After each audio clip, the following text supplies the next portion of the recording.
impossible to reverse. And some of those consequences are around the intellectual capacity of children.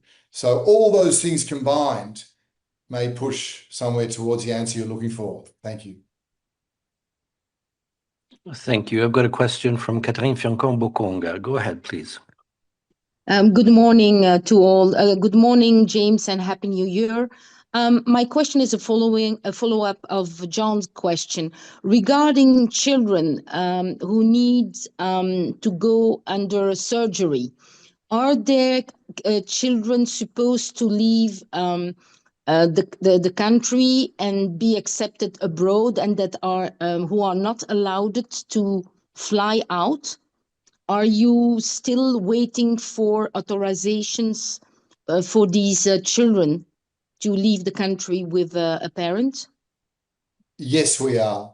And I have spoken, even in this last trip, to many, many children and families who either, okay, if I think of yesterday, the child will have his leg amputated. The boy we mentioned today, Abid al-Rahman, he will lose sight in an eye, maybe both. The girl in Shifa Hospital may well die. All three of those are absolute candidates for medical evacuation. All three of those have so far been denied. They've been through a formal process. They have all been denied. We're probably still around 2,000 children who require medical evacuation. So we've not seen anything near like the improvement we need, both in terms of getting them out, utilising the West Bank corridor. If you need more on that, I think Ricardo can speak to it. So it's both about medical evacuations have ebbed and flowed. For a time, in the first stages of the war, many children went through Rafah. As soon as Rafah closed, we saw a 90% reduction. So the remarkable luck of a child surviving an airstrike and the horrors that brings of shrapnel and fire in their home, only then to die from their wounds over weeks because they were banned from leaving. Then that changed and more children were allowed out. But because of the Rafah crossing, we weren't seeing countries open their doors, hospital doors, nor their hearts. I'm talking European countries, North America, Australia. That was not happening. We're still not seeing that to nearly enough. There are countries like Italy who've taken a relatively large number. There are many other Western European nations who have taken a grossly inadequate number of children who quite simply their lives would be saved, their limbs would be saved if they could make that fairly straightforward journey.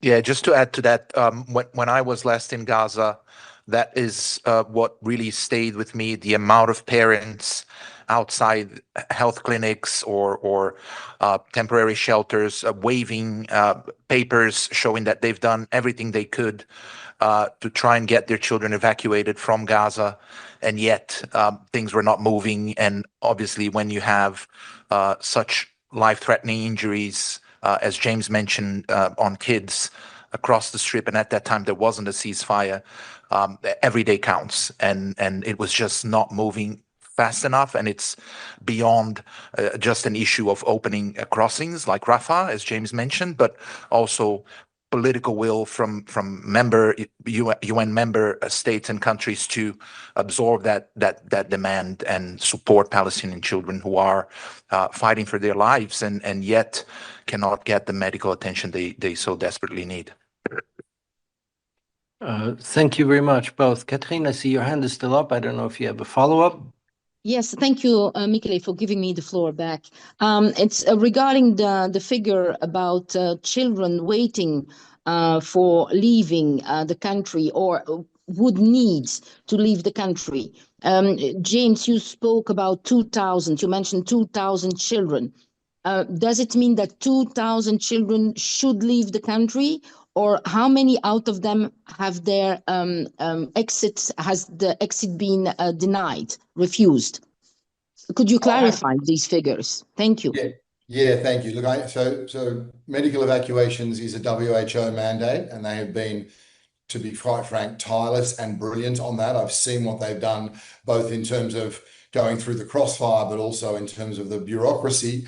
So I do want to defer to them, but I know it's more than 4,000 people have been approved in that process for medical evacuation. Then whether they are approved to actually leave by the authorities is a different matter. Of that 4,000, and I was trying to find this number, I believe it's around half. That means 2,000 children have satisfied the criteria for medical evacuation. Now, some of those will have the diseases that we see children suffer and get treated with quite easily in other countries, right? But the vast majority are wounds where if they go and get treated, as I say, they lose an eye, they have an amputation, and or they just continue to live in immense pain. But it is around 2,000 who've satisfied the criteria and are now waiting for the approval by the authorities to get out of Gaza and to have a third country to go to. Thank you very much, James. I'm looking to see if there are any further questions on this. We appreciate your time. We appreciate the stress and strain of your 7th mission in Gaza. I've got Christian, perhaps he wants to come in on this topic since you mentioned WHO. Christian, go ahead. Yeah, thank you very much, James. And Jen, thanks for this update. Just a few words on the evacuation process as it just came up now. And let me remind everybody, we also have a press conference with the DG today at 1:30 this afternoon. But on the topic, one thing, before the conflict, before the war, we had 50 to 100 patients evacuated from the Gaza Strip on a daily basis. Let that sink in. Now the procedure is extremely complicated. It's from starting with a medical doctor needs to refer and needs to certify the need for an evacuation. Then people need to send that recommendation to a referral committee. Finally, this referral committee approves the person and that patient list goes to WHO.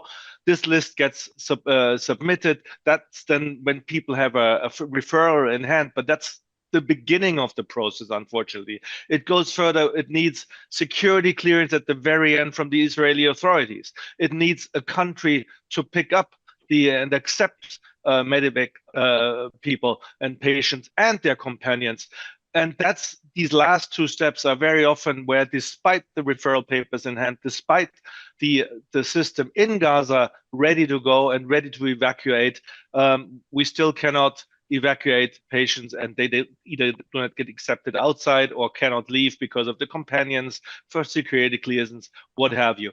So the process is extremely tiring and unfortunately deadly long. It's a lethal process nearly for some. We can't speed it up at this point.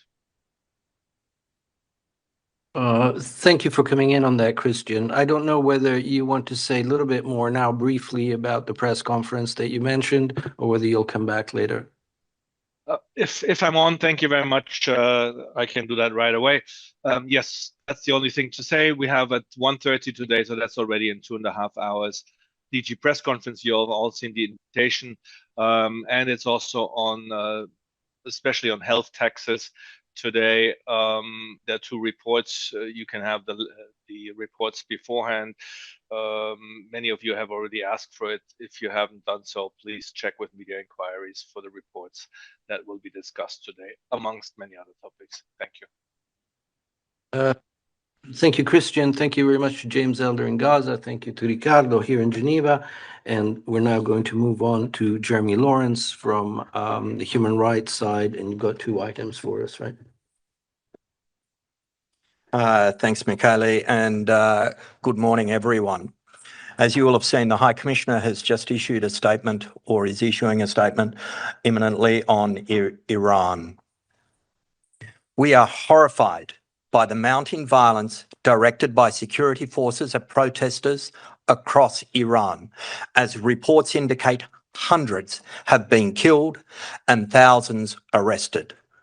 The killing of peaceful demonstrators must stop.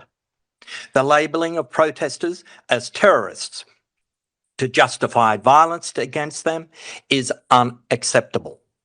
We urge the Iranian authorities to halt immediately all forms of violence and repression against peaceful protesters and to restore full access to the internet and telecommunications services. As we saw most recently in 2022, broad sections of the Iranian population have taken to the streets, demanding fundamental changes in the governance of their country. And once again, the authorities' reaction is to inflict brutal force to repress legitimate demands for change. This cycle of horrific violence cannot continue. The Iranian people and their demands for fairness, equality, and justice must be heard. All killings, violence against protesters, and other human rights violations must be investigated in line with international human rights norms and standards, and those responsible held to account. Several hospitals are reportedly overwhelmed by the number of casualties, including children. Nationwide internet and telecommunication shutdowns are one of the main challenges to full verification. There are reports indicating that members of security forces have also been killed. It is also extremely worrying to see public statements by some judicial officials indicating the possibility of the death penalty being used against protesters through expedited judicial proceedings. The High Commissioner stresses that Iranians have the right to demonstrate peacefully. Their grievances need to be heard and addressed, and not instrumentalized by anyone. Thank you, Jeremy. I expect there might be some questions on that. I see a couple in the room. I think Jeremy first. Go ahead. Thank you, Jeremy. Right there. Was wondering, I know communications have been cut, but has your office been able to verify any of the figures around the casualties? And the second question would be, has your office been asking the Iranian authorities access to Iran lately? Starting with your first question, yes. We have problems verifying information, namely because two reasons. Our office doesn't have direct access to Iran. Secondly, because of the internet shutdown. Now, from what I've heard this morning is that to an extent there has been a partial restoration of telephone services, but there's still serious issues with the internet. With respect to our office, yes, we are in touch with the Iranians over this, as we have been in the past. Similarly, with respect to the 22 protests following the killing of Mahsa Amini, and we will continue to engage with them. Would we like access to Iran? Of course. Yeah, we don't. I've got Emma Forage online. Go ahead. Yeah, just to repeat the question, please, from my colleague. Have you verified any of the deaths yourselves? I know you have difficulties, but have you confirmed any and how many? And do you have any details of mass arrests as well? Thank you. Yes, thanks, Emma. So just to more or less repeat what I'd said to Jeremy, is that we're getting information from various sources on the ground. These are reliable sources. The number that we're hearing is hundreds, and that's what's been reported. I cannot give you a precise verified number. That's not possible. We're just not in a position to do that, I'm afraid. Sorry. With respect to arrests, yes, there are thousands of arrests have taken place. That's what we're hearing, the same. You're probably hearing the same from your sources on the ground in Iran as well. Obviously, the concern is, you'll recall after the 22 protests that there was the threat of the death penalty being imposed against those who participated in the protests. In fact, since those protests in 2022, at least 12 people have been executed directly in connection with those protests. That is our concern at this stage as well. Okay, so we'll go to Alexandre in the room for AFP and then to Satoko online. Go ahead. Yeah, thank you. The United States has stated its readiness to intervene in Iran. What would be your thoughts on these threats and the potential consequences of such an intervention? First and foremost, as the High Commissioner said in his statement, there is concern that it's been instrumentalised, the protests, and it shouldn't be instrumentalised by anyone. When it comes to human rights, it's protection, the right to protest peacefully. And we'll say that, you've heard us say it here hundreds of times, so nothing changes. And that should be respected by Iran. The excessive use of force in respect to the protests is, you know, a violation of international law. We would like to think the best way forward for this is dialogue, obviously, and for the people of Iran who have got legitimate grievances, for their grievances to be heard and to be able to express them peacefully in demonstrations or otherwise. Thank you. So Satoko, and then we'll go to Jamie in the room. Yes, thank you very much for doing this. You said there are reports indicating that the members of security forces have also been killed. Do you know the number of the security forces who are killed and injured? And secondly, who have been actually attacking the security forces? As you said, Iranians have the right to demonstrate peacefully. Thank you. Again, I'm afraid I'm going to have to disappoint you because I can't give you precise numbers, verified numbers. The Iranian authorities have said a number of their security forces have been killed during the process of the demonstrations. I can't go much more than that. Jamie. Good morning, Jeremy. There have been reports of an opening of some phone lines out of Iran today, calls getting out. Just wondering if you could sort of qualify that in terms of your efforts to collect information about what's going on. Has that given you an opening to get greater information flow from Iran, given that the internet situation is still very patchy? Thanks, Jamie. Yes, we've heard the same reports that telephone services are limited up online. Internet, not so much so.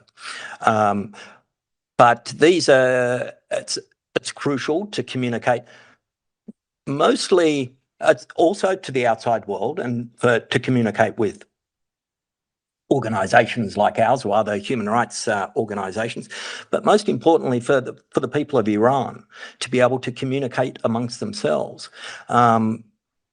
I guess many of them are frightened themselves, and they want to check and know the whereabouts of their loved ones. So to that extent, it's crucially important, but much more needs to be done to ensure the internet is back online. Moussa Siad Mayedine.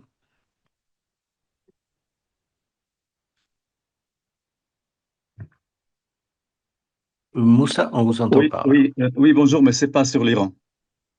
Oui, ça va maintenant. C'est bon? Oui, c'est bon. Oui.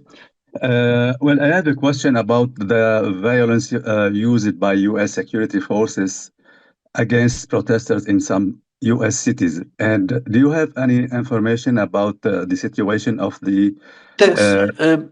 Musa, sorry to interrupt. I think Jeremy will take that question, but he's got another item, so I think we'll finish up with Iran. Yeah, and we'll move I to told you it's not and then it's not for Iran. we can park. Yeah. Okay. Thank you so much. Okay. I'm sorry I didn't hear. It wasn't clear to me at the beginning. Okay. Any more questions on Iran? Going once, going twice. No. I think your next item then on Sri Lanka.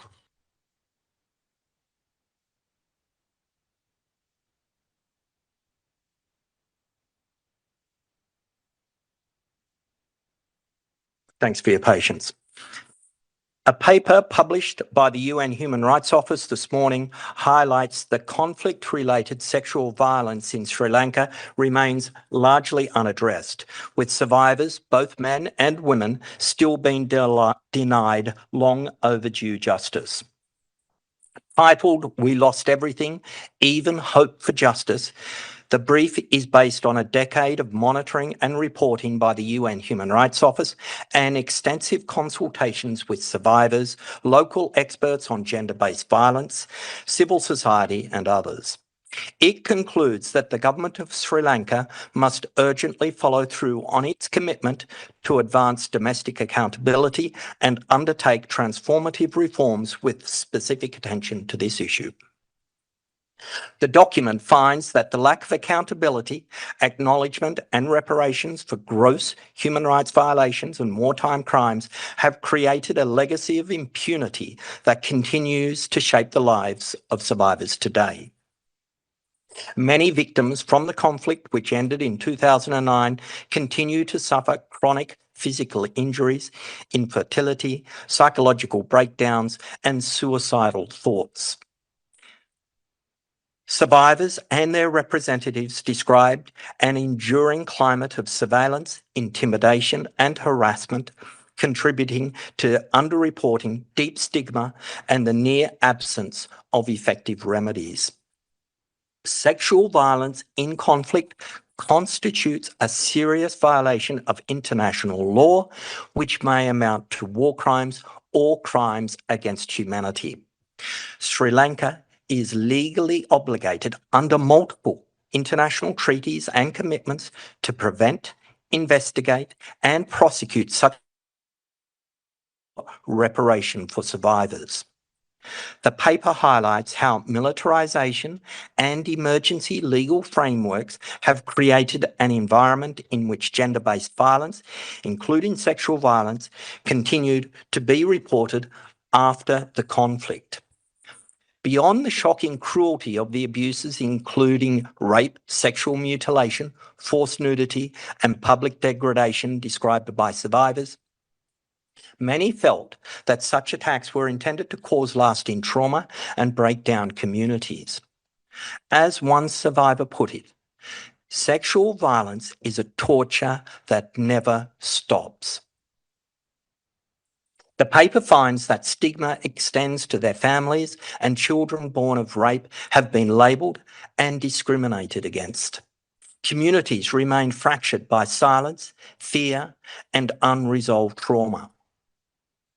It calls on the government of Sri Lanka to take immediate and concrete steps to publicly acknowledge past sexual violence committed by state forces and others, and to issue a formal apology. It should also implement survivor-centred reforms across the security sector, judiciary and the legal framework, establish an independent prosecution office, and ensure access to psychological and social support. UN Human Rights Chief Volker Turk says recognition, truth, accountability, and reparations are critical to restoring dignity to survivors and advancing reconciliation and healing in Sri Lanka. Thank you, Jeremy. Sexual violence is a torture that never stops. We'll just take a pause there to let that sink in. I'm going to see if there are any questions on Sri Lanka. And I see a hand up. Nick, go ahead. I assume it's on Sri Lanka. Yeah, it's on Sri Lanka. Thank you. Jeremy, are we to understand that sexual violence has stopped? Can you say categorically it has stopped, or is it still continuing? It's been associated very much with the police in the past as well. So are you confident that it doesn't continue? Thank you. Sexual violence, this report specifically is referring to sexual violence in relation to the conflict, Nick. So sexual violence we have documented in the past, and in fact, the High Commissioner referred to this during his visit to Sri Lanka last year. Sexual violence is still a concern in Sri Lanka, yes.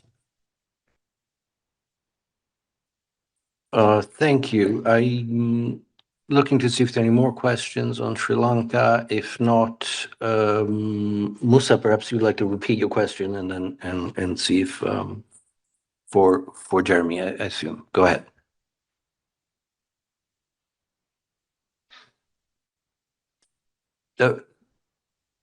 Gabriela, do you have a question on Sri Lanka, or is it on another subject?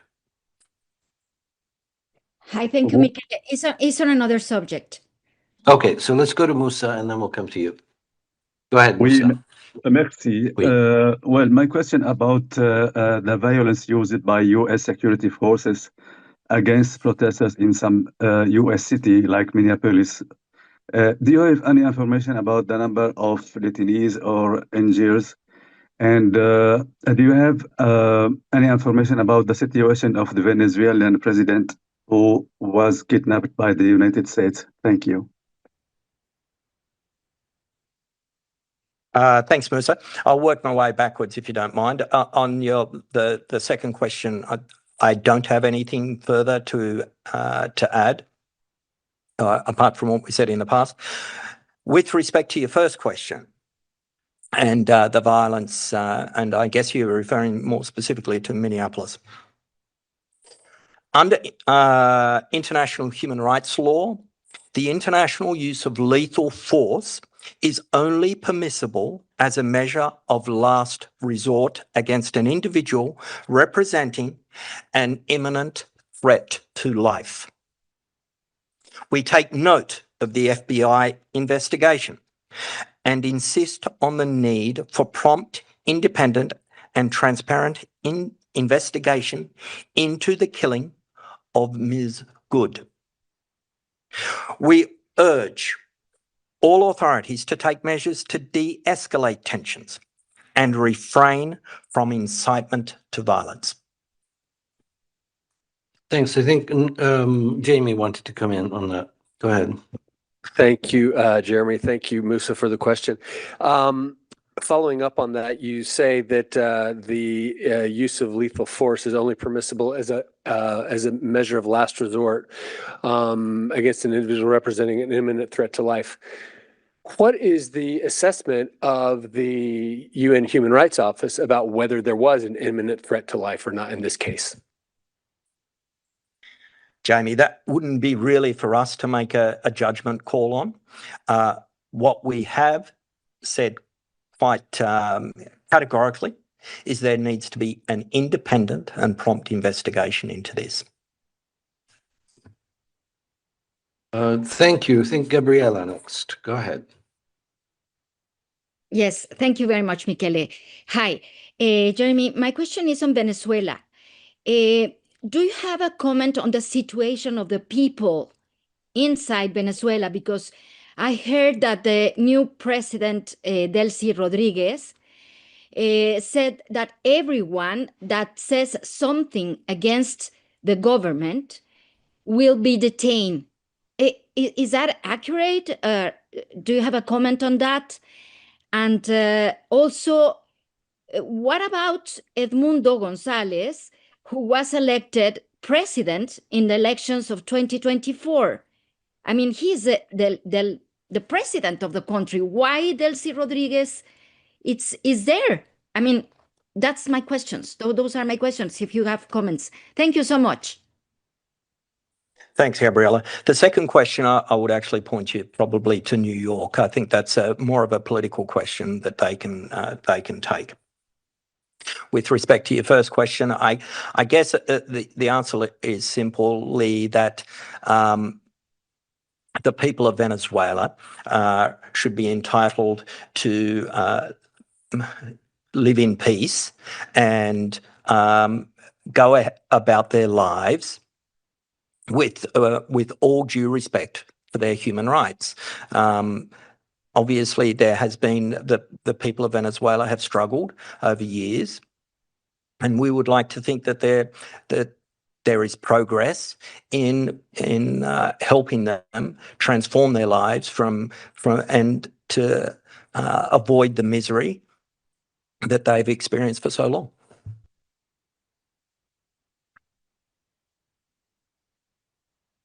Thank you. I don't see any other questions. Yeah, go ahead. Go ahead, Jimmy. Yep. Sorry, Jeremy. I just wanted to, could you just reread your statement about in response to Musa's question? Because it sounded like you said the international use of lethal force. I think what you meant to say was intentional. So could you clarify that for me? Thank you, Jeremy. You are absolutely right if that's what I said. So under international human rights law, the intentional use of lethal force is only permissible as a measure of last resort against an individual representing an imminent threat to life. Thanks for that, Jamie. Gabrielle, I don't know is that an old hand or a new hand? You have a follow-up? Yes, I have a follow-up. Go ahead. Yeah, maybe this is for OCHA, but I heard reports that in Venezuela are 8 million of people in need of humanitarian assistance. And the government doesn't allow any humanitarian organization to come in, not the media, international media, to come in. So if OCHA has something to say about this issue. Thank you so much. Thank you, Jens. Go ahead. Thank you, Gabriela. Yes, 8 million is what we have in our response plan of people who are in need of humanitarian support. At the moment, there are humanitarian organizations already in Venezuela, and they are responding as I speak. And we actually have fairly good access across the country to do as we have done in the past, and that we hope to continue in the course of this year. I think, as I mentioned last time, these are very, of course, dramatic political developments, but the everyday living situation, humanitarian situation for these 8 million people haven't changed that dramatically. So it's very important that we can stay and continue to deliver. Thank you, Jens. Before we let Jeremy go, perhaps we'll have him, he has an announcement to make about Sudan. So let's have him do that, and then we'll go to Ukraine. Yes, thank you. You will have seen yesterday we issued an advisory. This is before the High Commissioner heads to Sudan. He departs tomorrow. He will be in Sudan from until the 18th of January. During the visit, he is scheduled to meet with authorities in Port Sudan, as well as civil society representatives and the UN country team. He will also visit the northern state, including Al Afad gathering site, and engage with people displaced by the conflict in Darfur and Kordofan, and he will also meet with humanitarian partners. Thank you. Thank you, Jeremy. And over to Jens for the launch of the 2026 UN Coordinated Humanitarian Response Plan in Ukraine, which I believe is going on right now. Yes, thank you very much, Michele, and good morning, everyone. As we are right now, this morning, working to confirm the reports that we are receiving about another round of deadly Russian strikes overnight that reportedly has hit Kiev, Kharkiv, and Odessa, and possibly other locations.